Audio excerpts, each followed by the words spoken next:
Top quality और consistent performance के लिए सिर्फ सिल्वर पंप नाम याद रखना।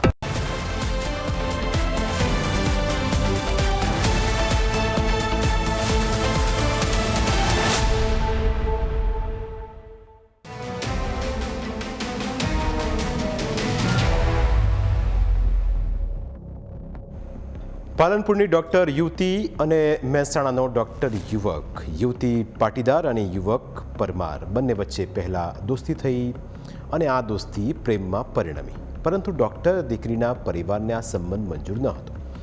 છતાં યુવતીએ પ્રેમ લગ્ન કર્યા. ત્યારબાદ જે થયું તેની હકીકત ખૂબ જ હેરાન કરનારી છે. ડૉક્ટર ચાંદની અને ડૉક્ટર સ્મિથ લગ્ન કરી લે છે. સ્મિથના પરિવારમાં તો વાંધો ન હતો, પરંતુ ચાંદનીના પરિવારને આ સંબંધથી વાંધો હતો. જો કે આ વાંધા વચ્ચે જ ચાંદની મહેસાણાની શિવ વાટિકા સોસાયટીમાં સાસરીમાં રહેવા લાગી. તેને લાગતું હતું કે હવે બધું સેટ છે, કોઈ ચિંતા નથી, પરંતુ તેની આ ધારણા ત્યારે ખોટી પડી જ્યારે તેના સાસરિયામાંથી તેનું અપહરણ થઈ ગયું.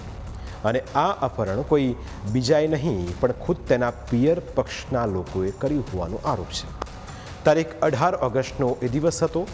શિવ વાટિકા સોસાયટીમાં કેટલાક ફિલ્મી દ્રશ્યો જોવા મળ્યા. આક્ષેપ છે કે પાલનપુરથી યુવતીના પરિવારજનો દીકરી ચાંદનીના ઘરે પહોંચ્યા. ઘરની અંદરથી તેને ખેંચીને બહાર કાઢવામાં આવી અને સ્કોર્પિયો કારમાં તેનું અપહરણ કરવામાં આવ્યું. આ દરમિયાન યુવતીના માતા નીચે પટકાયા. તેમ છતાં પરિવારજનો તેમને ત્યાં જ મૂકીને ફરાર થઈ ગયા હોવાનો આરોપ છે. પરંતુ પાટીદાર સમાજનો દાવો કંઈક અલગ છે. સમાજના આગેવાન સતીશ પટેલનું શું કહેવું છે એ પહેલા સાંભળો. આ એક છોકરીએ જ્યારે ભાગી અને લગ્ન કર્યા ત્યારે એના મા બાપ અને ભાઈઓને ધ્રાસકો પડ્યો, એટલે એની શોધખોળ કરવા માટે એ છોકરાના પરિવારના ત્યાં ગયા. તો એના જ્યારે સમજાવતા હતા, છોકરી માની નહીં, એટલે એના ભાઈઓ તો છોકરીને લઈને ત્યાંથી નીકળી ગયા.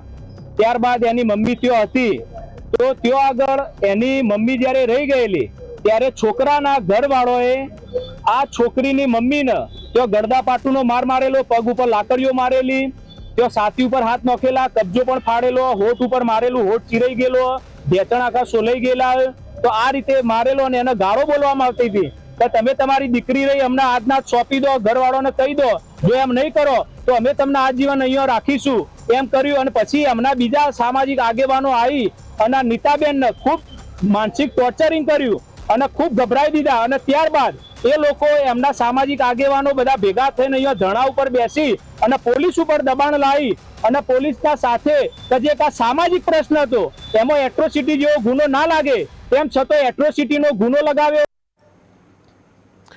સમગ્ર પ્રકરણમાં યુવકે યુવતીના માતા પિતા સામે અપહરણ તેમજ એટ્રોસિટીની ફરિયાદ નોંધાવી હતી. ફરિયાદમાં કરાયેલા ઉલ્લેખ પ્રમાણે તારીખ 18 ઓગસ્ટ 2026ના રોજ બપોરના 3:30 વાગે અચાનક ચાંદનીના માતા પિતા, કાકા અને બીજા 5 લોકો તેમના ઘરે ધસી આવ્યા. તેઓ એક વેગનાર અને સ્કોર્પિયો કાર લઈને આવ્યા હતા. ઘરમાં પ્રવેશ્યા બાદ યુવતીના માતાએ બીમારીનું બહાનું કાઢીને રૂમનો દરવાજો ખોલાવ્યો હતો અને ત્યારબાદ તેઓ પોતાના માણસો સાથે ઘરમાં ઘૂસીને બળજબરીથી ચાંદનીને ખેંચીને બહાર કાઢી ગયા. જ્યારે સ્મિથની માતા અને વૃદ્ધ દાદીએ ચાંદનીને છોડાવવાનો પ્રયત્ન કરતા તેમની સાથે ઉગ્ર ઝપાઝપી કરવામાં આવી, જેમાં સ્મિથની માતાની સોનાની ચેઇન પણ ક્યાંક પડી ગઈ.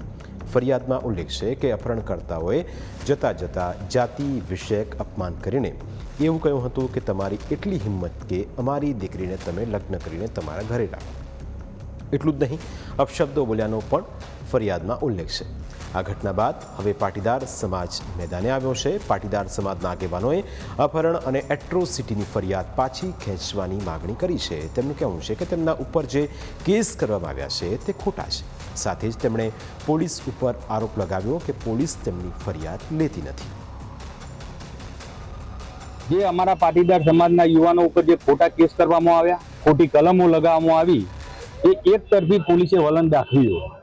તો અમારી માગણી એક જ છે કે બનાસકાંઠાના આગેવાનો અને મહેસાણા એસપીજીના આગેવાનો તથા મહેસાણાના આગેવાનો અહીં આગળ એ ડિવિઝન પોલીસ સ્ટેશનમાં હાજર થયા છીએ અને પોલીસને અમે એવું કહેવા માંગીએ કે ભાઈ અમારી પણ ફરિયાદ લો કે જે દીકરીની માતા હતી એના ઘરમાં બોધી અને એને મારવામાં આવ્યો, તો અમારી પણ ફરિયાદ લો. તમે એક તરફી વલણ રાખશો નહીં અને જો અમારી ફરિયાદ લેવામાં નહીં આવે તો ટૂંક સમયમાં મહેસાણા અને બનાસકાંઠા ત્યાંથી તમામ પાટીદાર સમાજ અહીંયા આગળ એ ડિવિઝન પોલીસ સ્ટેશનમાં એકઠો થશે.